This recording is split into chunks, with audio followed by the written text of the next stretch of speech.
till the goal is reached।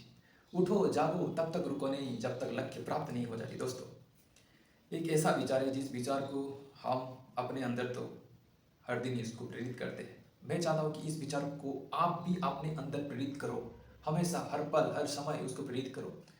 दोस्तों, आज एक ऐसा दिन है जिस दिन मेरे लिए नहीं, आपके लिए है, सारे समाज के लिए भी है, राष्ट्रीय युवा दिवस, national youth day.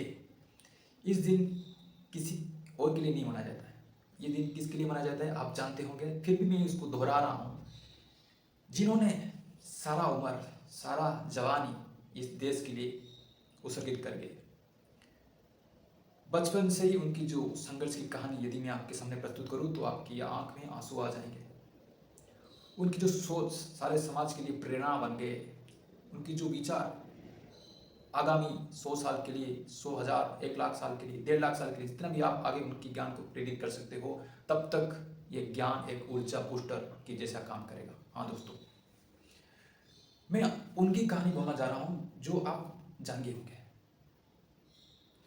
1863 waste Bengal में, कोलकाता में एक महान आदमी की जन्म हुआ था। अब जानते होंगे उनको, वो कौन है? नरेंद्रनाथ दत्त। बचपन से उनको पुकारा जाता है नरेंद्रनाथ दत्त।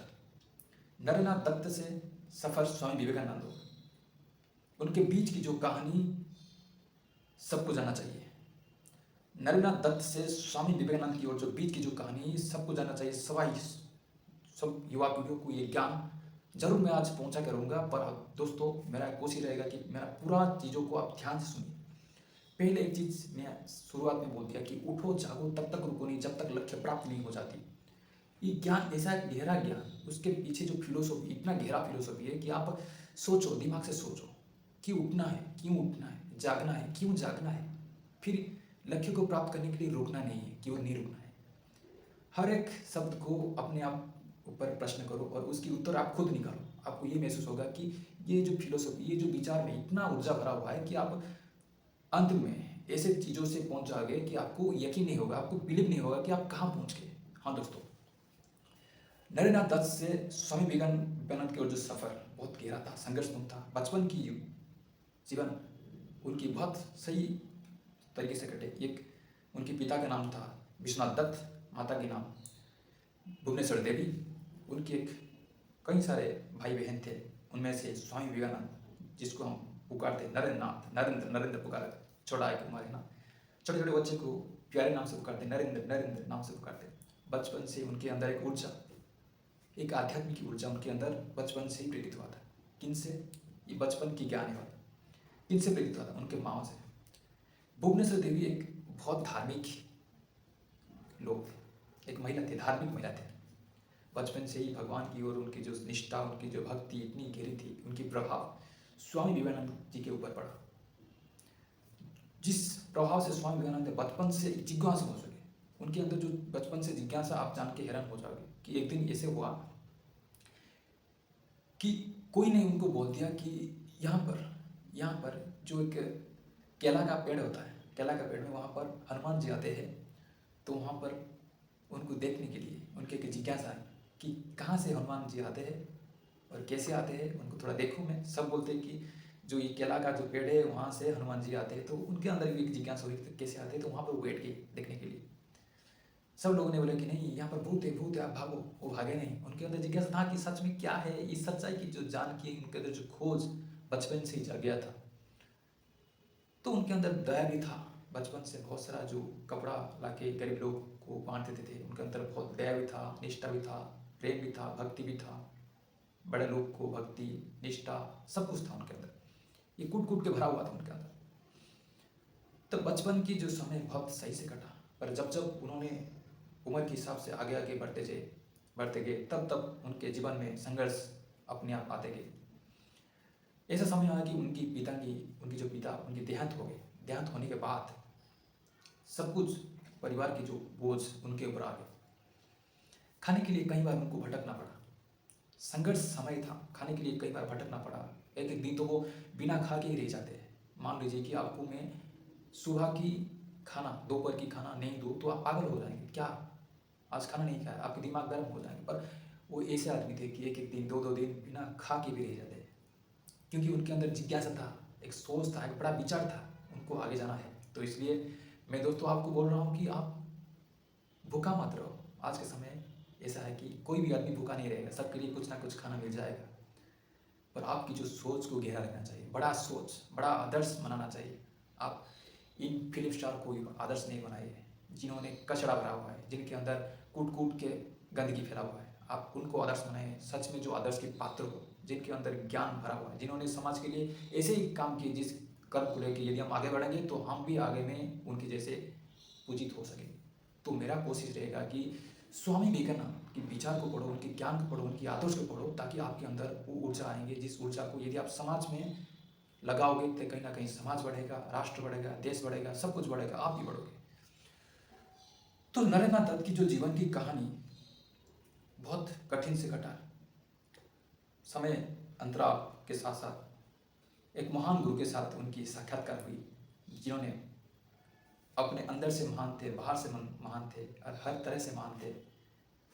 रामकृष्ण परमहंस, परमहंस उनको पुकारा जाता है, एक उपाधि है, एक अवार्ड अनर के जैसे पुकारते हैं। जिन्होंने साक्षात्कार किए भगवान की, उनको परमहंस पुकारते हैं। परमहंस स्वयं भगवान के साक्षात्कार किए।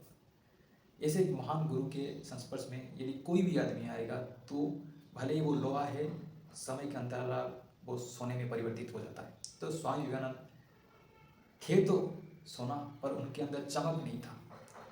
उनके अंदर चमक कौन लाया? रामकृष्ण परमहंस। परमहंस को पता लग गया था कि ये जो बालक है ये कोई छोटा मोटा बालक नहीं, उसके अंदर बहुत गहरा गहरा ऊर्जा है। इस ऊर्जा को मुझे क्या करना है, बाहर लाना है, सारे समाज को दिखाना है। जब संस्पर्श में आए उनके अंदर ये जो ज्ञान की जो स्रोत बहने लगी, स्पिरिचुअल आध्यात्मिक मार्ग में उनकी जो रुचि अपने आप धीरे धीरे बढ़ने लगे। धीरे धीरे वो संन्यास ग्रहण किए रामकृष्ण परमहंस से। तो आगे उनकी जीवन संन्यास जीवन में व्यतीत हुआ। धीरे धीरे बढ़ते बढ़ते ज्ञान सीखते सीखते वो सारे समाज में प्रसिद्ध हो गए, पर इतना प्रसिद्ध नहीं हुआ था जितना वो चिकागो में प्रसिद्ध हुआ था। 1893 चिकागो में जो भाषण, जो स्पीच उन्होंने दिया, वो सबको हिला कर रख देंगे। आप जाके यूट्यूब में जाके देखिए और कहीं से भी उनकी जो स्पीच सुनिए, आपको हिला के रख देंगे। Sister and brothers of America, it fills my heart with joy unspeakable in response to the warm and cordial welcome which you given us. I thank you in the name of the mother religions. I thank you in the name of the millions and millions of Hindu people and all classes and sects. That means सारे America को भाई और बहन रूप से पुकारना किसकी बात हो सकता है, किसके ज्ञान की बात हो सकता है, किसकी चरित्र की बात हो सकता है? ये भारत की ज्ञान है। हम दूसरों की भाई और बहन के रूप से देखते हैं, दूसरों की एक ज्ञान की चक्षु से देखते हैं, सबको एक सम्मान के रूप से देखते हैं। ये भारत की ज्ञान है, ये भारत की महिमा, ये भारत की संस्कृति है। जब उन्होंने ये बोल दिया कि brothers and sister of America, तो सारे अमेरिका वासी ने प्रकंपित कर दिए। वास्तव में ये जो स्पीच इतना ऊर्जादायक था कि स्वामी विवेकानंद को जितना लोग जानते हैं, उसके बाद उनकी जो सोच, विचार, ज्ञान करोड़ों करोड़ों लोग दिल में बैठ गए। आफ्टर चिकागो बहुत गहरा ज्ञान था। धीरे धीरे उन्होंने बहुत सारे किताब लिखे। एक फिलोसोफर है, एक भारत की आधुनिक फिलोसोफर में यदि हम आप गिनते हो तो उनमें से स्वामी विवेकानंद पहले स्थान में आएंगे। उनकी जो सोच, उनकी जो विचार, उनकी जो ज्ञान बहुत गहरा था। एक फिलोसोफर, ईस्टर्न फिलोसफी को लेके, इंडियन फिलोसफी, भारत फिलोसफी को लेके जो ज्ञान उन्होंने मिक्स करके दिया है, ये सबको पढ़ना चाहिए। विवेकानंद साहित्य, उनकी जो किताब है, एक सेट आता है, तो उनको भी पढ़ो ताकि आपको उनकी जो गहराई ज्ञान आपके अंदर प्रेरित हो। और उसके बाद राजयोग, कर्मयोग, भक्ति योग, ज्ञान योग के बारे में उन्होंने जो ज्ञान दिया है उसको भी पढ़ो ताकि आपको कुछ ज्ञान सीखने को मिले। धीरे धीरे उन्होंने ऐसे कुछ विचार सबके सामने रखा ताकि लोग अंदर से भी क्या हो सके, ज्ञानीमय हो सके और बाहर से भी ज्ञानी हो सके। तो अंत में उनके कुछ विचार के साथ अंत करूँगा और आप चीज़ों को ध्यान से सुनिए। उनके विचार था, सब शक्तियाँ आपके अंदर है, आप सब कुछ कर सकते हो। सब शक्तियाँ आपके अंदर है, आप सब कुछ कर सकते हो। खुद के ऊपर विश्वास रखो। विश्वास विश्वास विश्वास, खुद पर विश्वास ही सफलता का चाबी। जब तक आप खुद के ऊपर विश्वास नहीं करोगे तब तक आप भगवान के ऊपर, ईश्वर के ऊपर विश्वास नहीं कर पाओगे।